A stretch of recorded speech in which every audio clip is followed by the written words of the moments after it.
Everyone, my name is Glenn Bartley, and welcome to another video. I'm down here today in Costa Rica to test out the brand new 5D Mark IV. And one of the things I'm really interested in is this finally going to be a full frame camera that I am wanting to buy?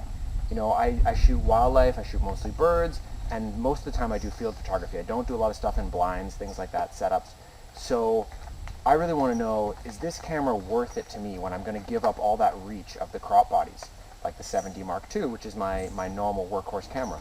But of course, the crop bodies come with their own limitations, namely ISO performance at the higher ISO speeds. So I'm interested to see if this camera will really deliver. In order to find that out, I'm going to test it up against, of course, the 7D Mark II, but also the 1DX Mark II and the 5D SR. I'm going to do a little controlled test over here in the rainforest, and we'll see the results here in just a minute. Thanks for watching. Alright, so I've been out shooting with this 5D Mark IV now for the morning.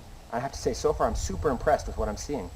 You know, with my old 7D Mark II, 1600 ISO was starting to get a little uncomfortable, and 3200 was definitely where I shut it down, which, you know, sometimes is a big limitation inside of the rainforest.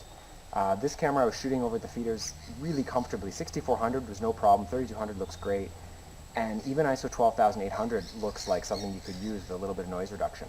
What I'm hoping to see when we go back to the computers, when we really actually, I don't want to jump to conclusions, we want to go and compare these test images that we took, but what I'd really love to see is that this camera is 2 full stops better than the 7D Mark II, because it does have its limitations. Slower frame rate, the buffer fills up a lot quicker, and when you're photographing birds and they're that much smaller in the frame, it's a lot harder for the autofocus to know what you're wanting to focus on, and sometimes it hunts a lot more than I'm used to using a 7D, especially with a bigger lens. So let's go back to the computers and let's check out the results. Okay, so I've made it home from Costa Rica and I'm back at my computer now, and I've been comparing these files from the 5D Mark IV, 1DX2, and the 7D2. I have to say I'm pretty underwhelmed with what I'm seeing in the results, and it came as quite a surprise to me. Basically, 2 things that I'm noticing here. First of all, I guess I'll go with the good. Straight out of the camera, the files from the 5D Mark IV look really good. At ISO 6400, you know, definitely better than the 7D Mark II, and really, you know, pretty comparable to the 1DX2. Some really, really good files up at ISO 6400 and even ISO 12800. But here's the problem. When I'm shooting and I'm looking for most of these birds that are further away, or I'm down in the forest understory, don't have a lot of light to work with, can't get as close as I would want to the birds. If I have to use a full frame body, that just means I'm going to have to crop more in order to get the same image, and then in order to get the same image size, I would have to up-res that file.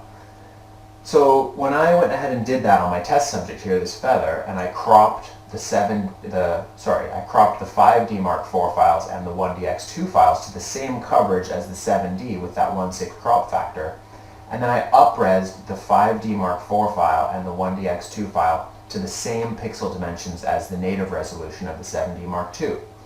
As soon as I did that, all those gains pretty much disappeared.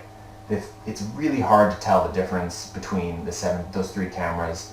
I would give definitely a slight edge in my test to the 1DX2. Second place probably goes to the 5D4, and last place to the 7D2. But it's really not that noticeable. Maybe half a stop difference, better noise performance. So practically speaking, for me, if I'm just going to have to do that anyways, I'm going to wind up with these tiny file sizes if I have to crop that much, and I'm not really seeing much of a benefit. Of course, if I could get as close as I wanted to the birds, then for sure the 5D Mark IV or the 1DX2 would give a better file. But that's not the reality. You just can't get that close to these things. So in a practical sense, I see no advantage to me of this camera, and I'm not going to buy one.